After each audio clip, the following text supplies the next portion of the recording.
en la hidrología de la cuenca del río Biobío en el periodo 1850-2014 mediante simulaciones hidrológicas y reconstrucción dendrocronológica. Entonces dejo a nuestra audiencia con Mijal. Muchas gracias. ¿A alguien primero le incomoda si me saco la mascarilla para presentar? ¿Se puede por afuera? Sería mejor viendo la cámara.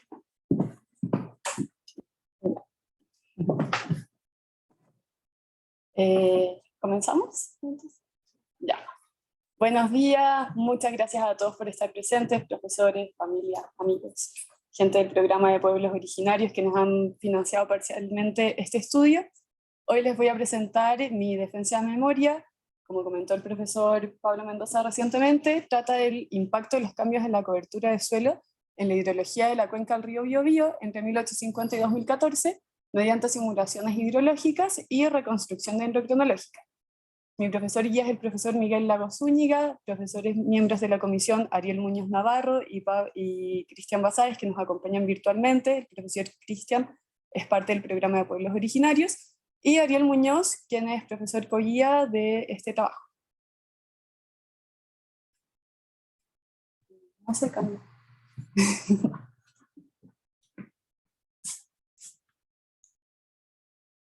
Si no lo hago, se me...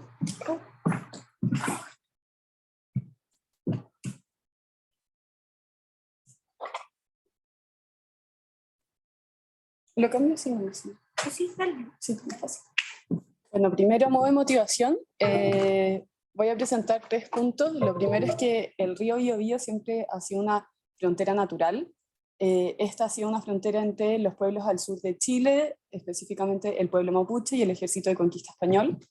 Además, existe presente en la cuenca... Yo te ayudo. Dale. Si no, va a costar más. Además, una alta presencia de la industria forestal en la región. Y otra motivación son los efectos de los cambios de cobertura en la hidrología de la cuenca.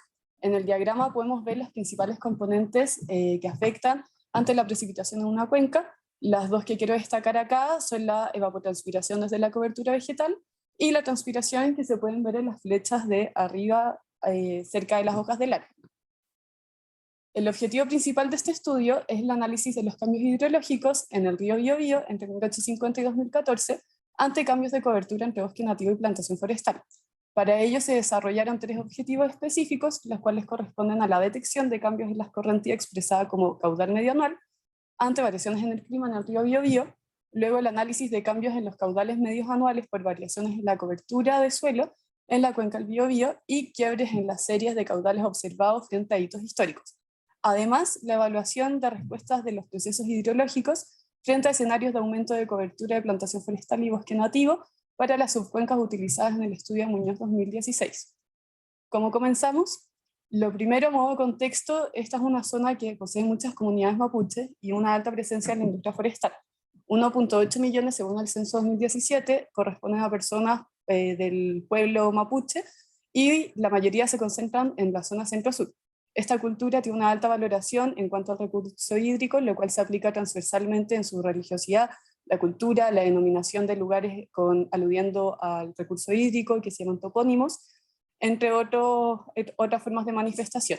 Además, la industria forestal presenta el 1.9% del PIB nacional, donde el 60% se le atribuye a la región del Biobío de esa cifra, y un 41% de la plantación forestal es en la región del Biobío. En el mapa podemos ver el contraste de ambas industrias pueblos en la zona de estudio, desarrollado por el profesor Mancilla en 2020. Ello es motivación de que recurramos a la ciencia de la sociohidrología, la cual se inicia por María Jesús Idapalán en 2012, la cual tiene 3 pilares fundamentales. El primero, la sociohidrología histórica, la cual habla de comprender la historia del lugar tanto en términos históricos sociales como en términos hídricos. La segunda, la sociología comparativa, la cual alude a comparar distintas cuencas y cómo se ha relacionado el mismo desafío finalmente con distintos contextos, y los procesos de la sociohidrología, donde entra el tema de cómo se relaciona la comunidad con estos desafíos hídricos.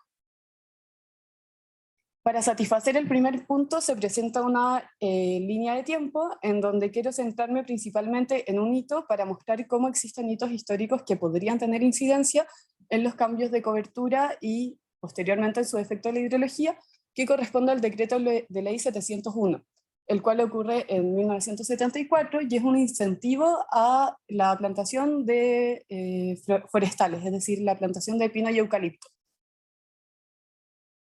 A continuación presentaré el dominio de estudio. En la imagen podemos ver la confluencia del río Biobío y el río Queuco. En primer lugar, a la izquierda podemos ver un mapa con la red fluvial de la cuenca. Esta cuenca es una de las más grandes de Chile, tiene 24.270 kilómetros cuadrados y un alto índice de intervención antrópica, el cual se determina en base a los derechos otorgados. Además, hay una alta presencia de generación de energía hidroeléctrica en la cuenca, obteniendo un valor de 0,76, muy superior a 0,05, que es una cuenca de baja intervención antrópica. En cuanto al climograma, podemos ver que la cuenca presenta las mayores temperaturas en aquellas épocas de menores precipitaciones, alcanzando valores superiores a los 16 grados Celsius, con precipitaciones bajo los 50 milímetros mensuales en verano, y en invierno se puede observar que existen altas precipitaciones, llegando a los 350 milímetros mensuales, con las menores temperaturas alrededor de los 5 grados Celsius. Además, la curva de variación estacional nos presenta los caudales medios mensuales según las probabilidades de excedencia en el periodo 1979 a 2014. En este podemos ver que a menores probabilidades de excedencia se presenta una componente nival en la cuenca, la cual se aprecia como un salto en los meses de octubre, y que esta componente se diluye en los meses, o sea, para mayores probabilidades de excedencia, lo que significa que la cuenca es de carácter pluvial, al menos en su punto de salida, y para probabilidades de excedencia podría tener un carácter pluvio-nival. En cuanto a la metodología, se utilizaron 4 bases de datos. La primera, la reconstrucción dendrocronológica, la cual se hace en base a cronologías y los anillos de los árboles. Esta serie obtiene valores entre -1 y 1, y las anomalías de caudal presentadas en esta reconstrucción dendrocronológica se determinan por medio de la ecuación presente, en donde para un determinado año la anomalía caudal es el caudal de dicho año menos el caudal promedio del periodo 1943 a 2003, dividido en las desviaciones estándar en el mismo periodo mencionado anteriormente. Luego, modelos de circulación general, los cuales son modelos numéricos que buscan representar características físicas o químicas de la atmósfera, el océano, la criósfera, en base a escenarios de emisiones de gases de efecto invernadero, o RCP por sus siglas en inglés. Se utiliza escalamiento estadístico, el cual corresponde a una mezcla del método de interpolación espacial y corrección de sesgo, para poder utilizar estos datos que vienen en escala gruesa en una escala fina. Se utilizaron 3 centros, los cuales por sus siglas los denominaremos MPI, NOR y CAN. Estos hacen distintas proyecciones tanto de temperatura como de precipitación. Los primeros MPI NOR hacen proyecciones más contundentes en cuanto a la temperatura que el modelo CAN, puesto que este incluso hace una proyección que es una disminución de temperatura, lo cual ha sido avalado de que no ha sido visto hasta el 2014 al menos. Y en 1960 se produce un aumento de este quiebre de tendencia. En cuanto a la precipitación, los 3 modelos proyectan disminuciones de las precipitaciones, siendo más acentuada la disminución del modelo MPI, luego NOR y finalmente CAN. También se utilizaban los resultados del balance hídrico nacional, en donde se utiliza el modelo hidrológico BIC, es un modelo de base física recomendado para zonas mayores a 1 kilómetro, con resolución subdiario-diaria, y la gracia de este modelo es que permite poner distintas coberturas de suelo dentro de un mismo píxel. Su unidad fundamental es el píxel de la celda, y se utilizó la calibración del balance hídrico nacional, la cual en el caso de nuestra cuenca tiene subcuencas calibradas directamente y otras que tienen transferencia de parámetros. Y finalmente se utilizó el producto de SAO, el cual es un producto desarrollado que también se utiliza en el balance hídrico nacional, y este presenta 3 categorías de cobertura de suelo, una primaria que es más robusta, que por ejemplo en esa categoría hay una categoría que aglomera todos los tipos de bosque. En la segunda categoría se desagrega en 5 categorías ese bosque, incluyendo bosques nativos de hoja ancha, bosque nativo de coníferas, plantaciones de hoja ancha y plantaciones de coníferas, además de una quinta de bosque mixto. En la imagen podemos ver un zoom a 3 de las subcuencas utilizadas en el estudio de Muñoz, las cuales muestran que existen distintos tipos de cobertura vegetal, siendo la de arriba más cercana a un bosque nativo y las dos de abajo a una plantación forestal. Se presenta en la siguiente diapositiva un diagrama de flujo, donde podemos ver que existe en primer lugar la generación de forzantes meteorológicas para el modelo BIC, luego la generación de simulaciones, posteriormente el análisis de estacionalidad y change point analysis, luego el modelo de regresión lineal múltiple y finalmente el análisis sociohidrológico. Para la generación de forzantes meteorológicas, el requerimiento era que la resolución de BIC es prioritaria, por lo que se desagregó temporalmente la precipitación y la temperatura, y luego se hizo un escalamiento espacial con corrección de sesgo utilizando el método de MBCN. Para el caso de la precipitación, se determinaron coeficientes prioritarios usando las entradas del balance hídrico nacional, las cuales provienen de CR2MET, y luego se aplicaron estas en las series de los modelos de circulación general, dado que esos modelos tienen series en resolución diaria. A continuación, la estimación de temperatura, se identificó el pic observado en las temperaturas, en el producto de CR2MET, y se determinó una distribución sinusoidal de Henriksen 2008. Entonces, en base a las temperaturas máximas y mínimas diarias, se puede determinar la distribución trihoraria de temperatura.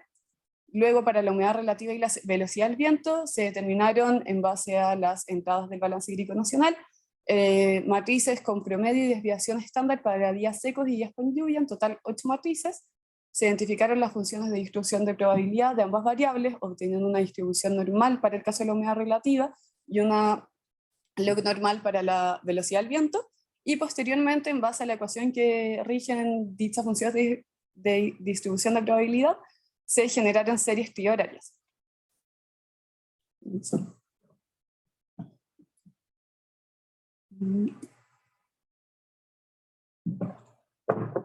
Posteriormente, para la generación de simulaciones se definieron 4 casos. El caso 0, en el cual se utiliza la misma cobertura del producto de SAO con la parametrización del balance hídrico nacional. Luego el caso 1, en el que, como mencionamos anteriormente, existe en el caso 0 solamente una categoría de bosque. En el caso 1 existen 2 categorías, donde se va a determinar bosque nativo y plantación forestal. En el caso 2A, y esos parámetros fueron modelados, los cuales comentaremos después.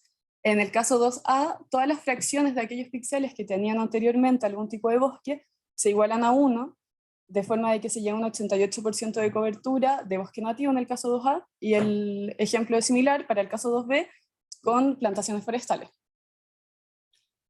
Para optimizar la cantidad de parámetros a modelar, se utilizó el estudio de análisis de sensibilidad de parámetros de Sepúlveda 2021, el cual indicó que la resistencia arquitectónica mínima, RMIN, y el Leaf Area Index, o sea, LAI, son 2 parámetros que presentan mucha sensibilidad en zonas muy húmedas y con alta presencia de vegetación.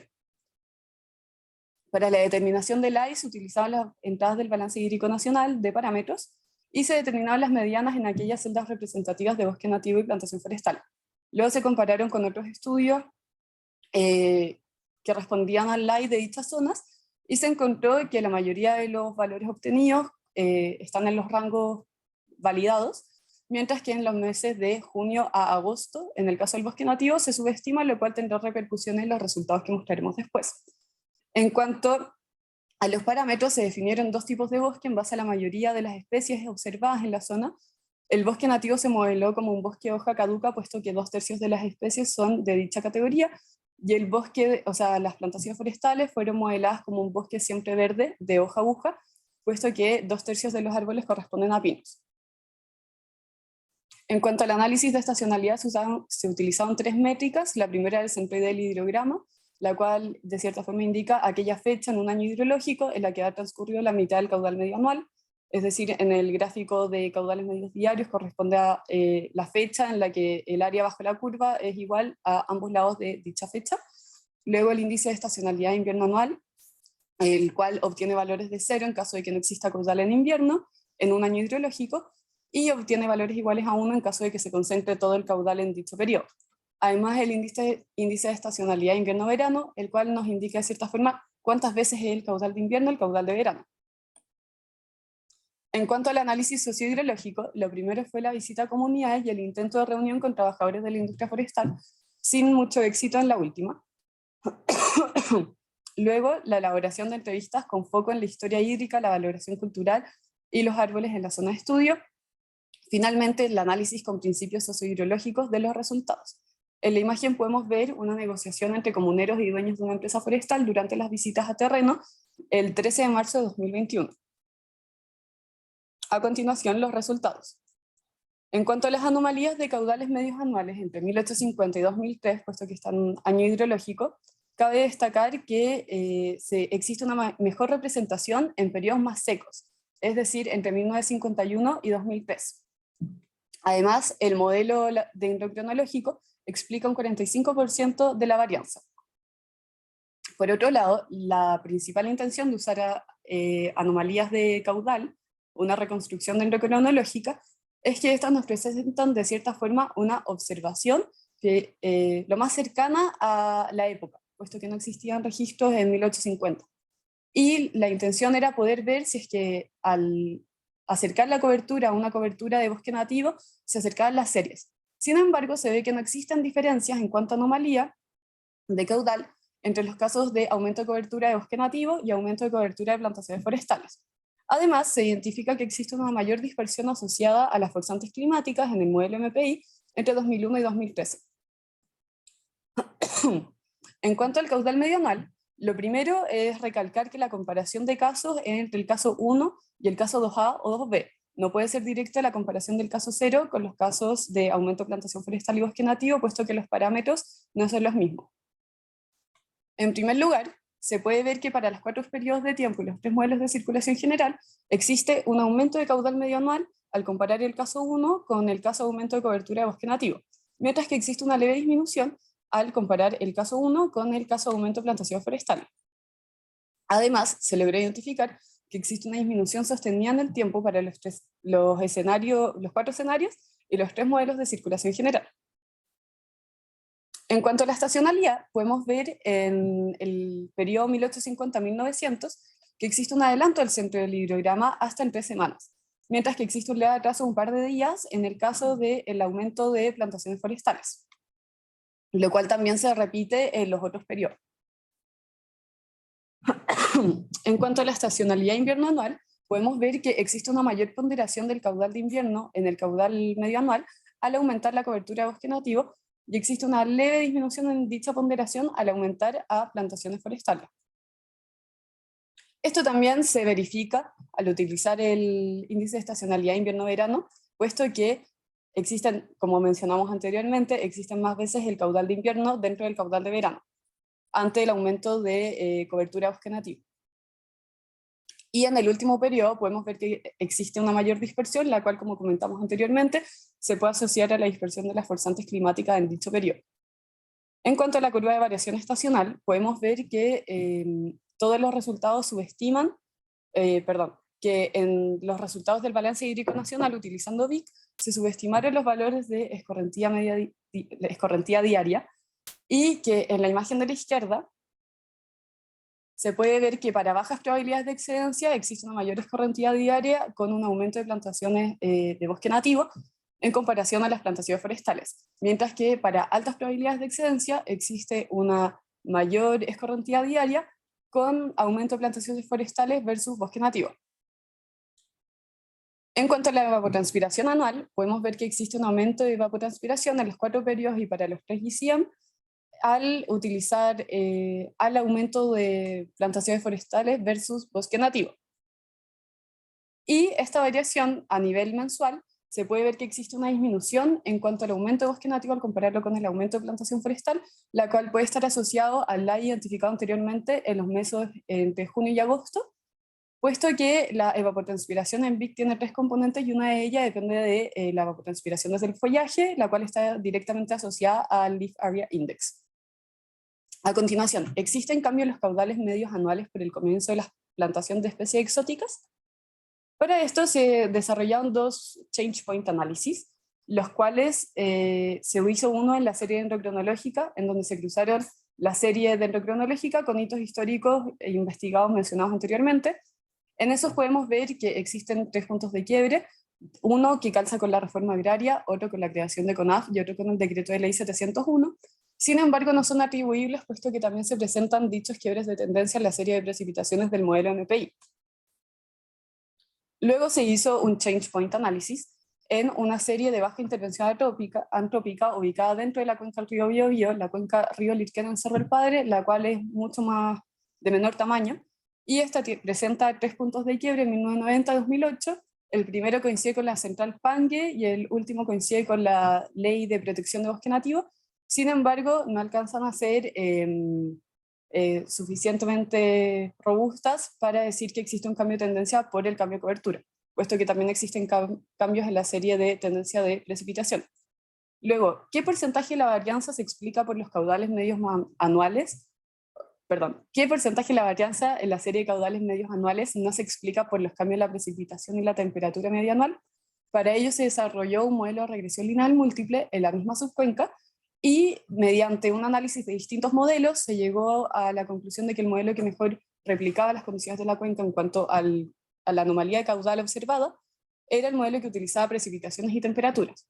En este caso se llegó a un R cuadrado ajustado de 0,58, lo cual implicaría, en contraparte, que un 42% de la varianza no se explica por el modelo, es decir, se puede explicar por otras componentes del clima o factores antropogénicos.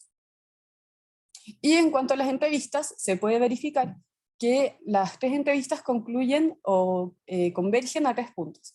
El primero, que el río antes era más caudaloso y ahora trae menos agua. Y el segundo, que las forestales consumen mucha agua y eso produce sequía. Ello nos permite mostrar las siguientes conclusiones. Lo primero, que existe una mayor evapotranspiración al aumentar las plantaciones forestales, lo cual se traduce en un menor caudal medio anual y en consecuencia una mayor aridez en la cuenca. Lo segundo, al aumentar la cobertura de bosque nativo con árboles de hoja caduca, se adelanta el celtoide del hidrograma en hasta 3 semanas, mientras que el aumento de plantaciones forestales lo atrasa en alrededor de 1 semana.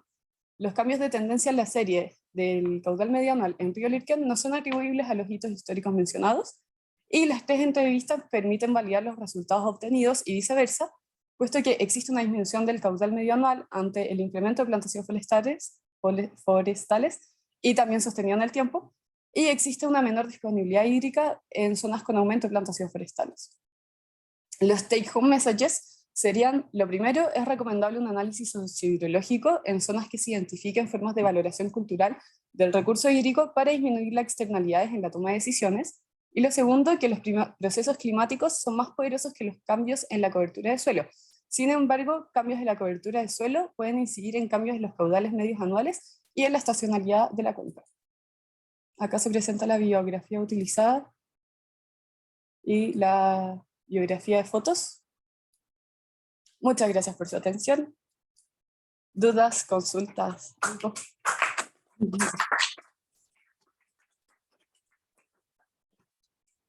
Muchas gracias, Mijal, por la presentación. Quisiera darle la palabra a la audiencia, por si tienen alguna pregunta para Mijal. O la audiencia virtual también puede hacer preguntas. Muchas gracias.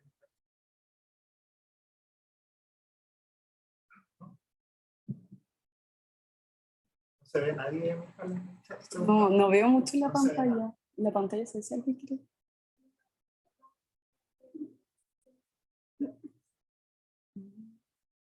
Ya, ok. Dice que no.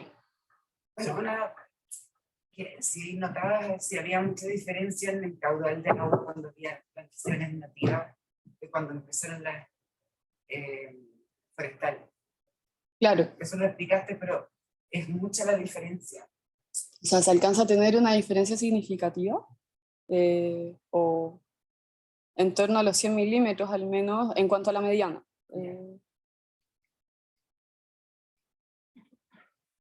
Acá se puede ver, por ejemplo, que existe una diferencia en torno a 100 milímetros entre el caso de aumento de plantaciones forestales y el caso de aumento de bosque nativo. Entonces existe dicha diferencia, pero igual existe esta tendencia a la baja, la cual se explica por los factores climáticos. Ah, perfecto. Gracias. ¿Más preguntas de nuestra audiencia? Ok, si no hay más preguntas, entonces vamos a pasar a la sección de preguntas de la comisión examinadora. No sé si estás ¿Ok? Cómplice que nuestros invitados, invitadas, Sí. quieren que salgan de la sala, No, está bien. ¿no? Ya, Sí. súper. Vamos entonces con las preguntas del profesor Cristian Basáez. Cristian, ¿estás ahí? Y aquí estoy. Marimari Compuche, Marimari Lamien, Inche Cristian Huaycantupinen, Santiago Guardiamautugun, Mapuche Tainche. Muchas gracias, Mijal, por la presentación. Y mi pregunta, bueno, no son tanto en la parte técnica, sino más bien en la parte sociohidrológica, podríamos hablar, ¿cierto? Desde tu experiencia en las comunidades. Dentro de las entrevistas que te hicieron, tú